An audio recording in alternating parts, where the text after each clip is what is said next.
your host, The Film Doctor. We are here reviewing some of the best films ever. Without further ado, let's jump right into our movie review.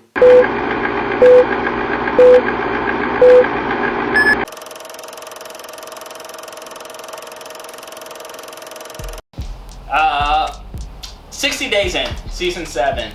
I don't know if anybody really knows about this show, cares about this show, or the meaning and message of this show. I think for a reality show, because reality TV is given such a bad name, and I think for reality TV, for this reality show, which is based upon regular civilians going into a prison and trying to uncover a lot of the things that are making that prison inhumane or unsafe, or to uncover the problems of the drug use and weaponry, specifically shanks and whatnot, that are being made to hurt others to keep everyone safe while in prison. Because, and a lot of people, they may not care about people in prison, but we all make mistakes. Some land us with broken hearts and broken friendships, and some mistakes land people in jail. So I have learned to appreciate that prison holds those people from society, but also my heart bleeds for the abuse and the treatment as a human because of the mistakes that they made. Nobody was born evil.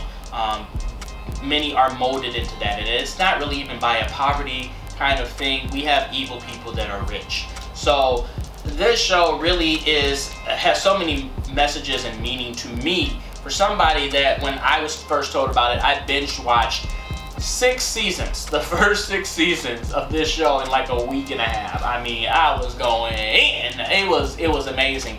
Abner being one of my favorite, but now I have this guy named Carlos, who to me is one of my favorites, as well as Darius, inside of this season, 7th season of 60 Days In.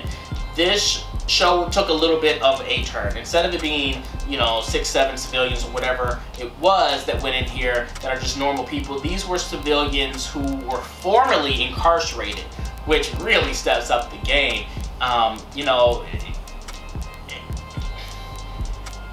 There was some characters on this show. I can't really talk about that. This is a reality TV show, so for me to break down cinematography, I'm not going to do that. I'm going to talk about the logistics of this reality TV show to say that there's some characters in here. That they pulled in some knuckleheads, they pulled in some people that were weak, and they pulled in some people that were tough. And the situations that happened in this were equivalent to the crazy shit that I saw with Abner and now this new guy. I mean, it was well put together. I love their storytelling. It was very emotional. I love the connection and the teaching to try and get people to go into the right path. Think about it from the perspective of you've been inside of a relationship with a shitty person, and you wanted that shitty person to change and become better. Maybe they were on drugs and you wanted to get off drugs, or maybe they were just always hoeing themselves out and you wanted them to stop cheating on you, or whatever the case may be.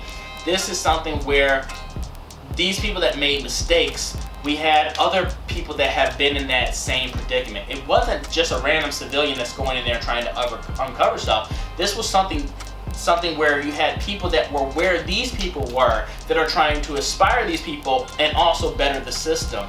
I love I did not know about the celebrity community relations. I forget his title, and I don't want to give away who it is, but there was a celebrity in there, and how involved that individual was. I won't lie, the sheriff pissed me off, and I did gain a different appreciation for him, but I still feel, after watching all of this season, I still feel like he made excuses. If you're going to bring people in, and granted, I get it. I almost said the celebrity's name. I get what the celebrity was saying about this is his jail and he can do it however he wants. And just because you give him suggestions doesn't mean he's going to change it. But you're bringing people in to go inside of a place for 60 days, a place that you won't go, to see the stuff that you can't see. All of those things need to be taken with the biggest grain of salt and go against whatever your personal feelings are, just because this is not the Hyatt or whatever, to help make things better. the best example from the individual who I didn't like the most, being Lucky Chucky. Probably gonna get a shot saying that shit. I don't give a fuck. Lucky Chucky. The fact is that he brought up one of the best points. He said that there were prisons, and I know about this because I've seen documentaries and shows on it. He said that there were prisons all over, inside of like Norway and Denmark, where they have a different kind of treatment, where it is kind of like the Hyatt. And so you have to come to accept that you have your way of thinking, which has a high recidivism, I hate saying that word, recidivism rate. And then you have people in Norway, Denmark, etc., where they have a different way of doing things and have a lower recidivism rate.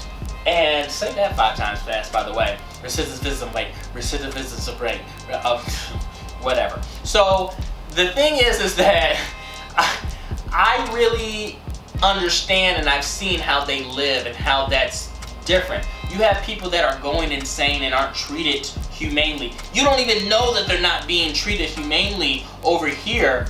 So how can you say that change is not possible or better for the recidivism rate if you've never tried this way? If you've never gone over there to see that way, you won't even go in your own jail and see what's going on there. There is always a different way, and I hate these older individuals that just think that the old way is working. I get it. Some of those people over in Norway are no different from these people in terms of they killed somebody, they robbed somebody, they were doing drugs, There's no difference between them aside from the fact of how they're treated. Yet over here, with how they're treated better, has a higher recidivism rate. I could go on and I could preach to you about my feelings on the jail system and the treatment. I don't agree with the crimes that any of these people have made, but they're in no doubt different from me in terms of making mistakes. Theirs just are greater. They got caught and they're locked up for it. Who says I didn't make a mistake, just didn't get caught? How many times have I sped and ran through a red light, just didn't get caught, didn't get that ticket? Whatever the case may be, the fact of the matter is that it's really an eye-opener to seeing a different side of an inmate. We are not in jail to see these people. We don't know their cases. We don't know what they went through. A lot of times we go prejudged on what we see by the media. That's what got me really hooked on another documentary that I won't review, but I'll speak about it for a second. It's on Peacock, called The Case of Caylee Anthony. And this was definitely an eye-opener for me as a comic who has done jokes about Casey Anthony and seeing her side, her voice. We've only seen whatever the media put out there, and so she became the villain.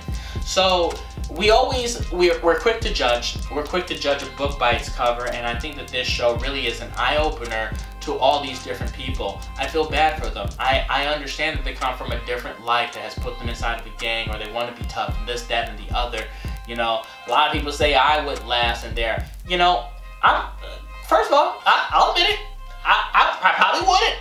I need to have my shit and my luxury shit. Okay, I need to get what I need to get when I need to get it. I need to be able to go. Don't put me in no cell. I've been locked up one time. For those, let's talk about that story. Because a lot of people don't know that I was locked up in prison. In Jackson State Penitentiary, okay? I was in there for, oh my God. How long was I in there? About 1 or 2 hours, okay? I was inside of Jackson State Penitentiary, locked up. The bars were closed for 1 or 2 hours. I was filming a movie called Stone with Edward Norton and Robert De Niro, okay? I'm gonna admit it, yeah. I didn't get locked up for some bullshit. I ain't that crazy. Anyway, this is the thing. For 1 hour to 2 hours, however long I was inside of that cell, that was the longest of my life, bro. And they were like, look, if you need to use the bathroom, use it now, because we can't keep opening and closing the door. Take a lot of money, energy, electricity, blah, blah, blah.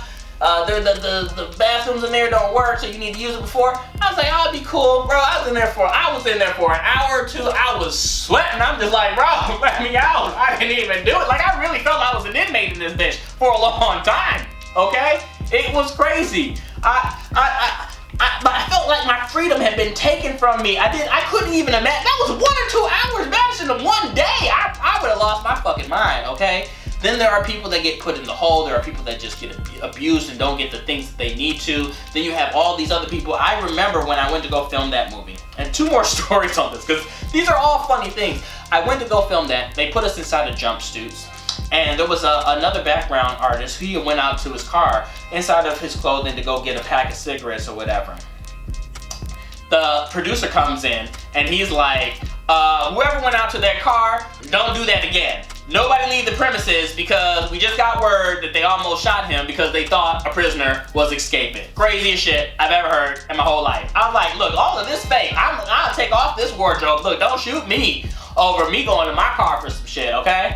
And then the second thing is that I go in there and I hear all of the inmates crazy, yelling out stuff, yelling obscenities, banging their heads, they're screaming out shit, we'll kill you, this, that. It was, in some cases, even though I wasn't in that actual prison, I could see the bars, the building that has the bars that houses all of them because they can see out into the courtyard.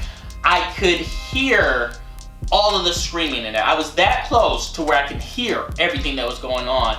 It was the same simulation of what you would see times 10, in my opinion, on 60 Days In.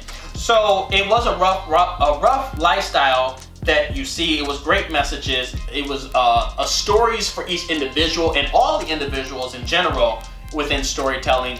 I have to give a rating for it because I don't want to run too much time over telling you all these stories because, like I said, I can go on and on forever. But I'm going to give it its flowers like any other season of 60 Days In, and I'm going to put it up there with the A+. Be mad, you know. People are going to be mad like, oh, why you give it an A+? It's too high. It's too... Let me tell you something. I decide what the hell is A+, and this deserves an A+. Give me reasons why it isn't. Were you not entertained? Were you not hooked? Did you not watch every episode? What makes for A+? Am I not supposed to hand out any A+? I'm gonna give it his flowers. Carlos did a great job. Darius did a great job. Everyone did it. Lucky Chucky.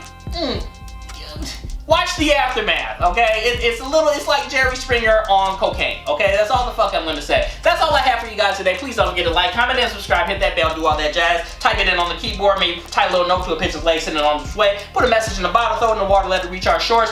Let me know what you guys think about the season 7, 60 Days In. Let me know what you guys think about this episode. That's all I have for you guys today. Other than that, we'll see you guys next time on another exciting episode of Film Addict.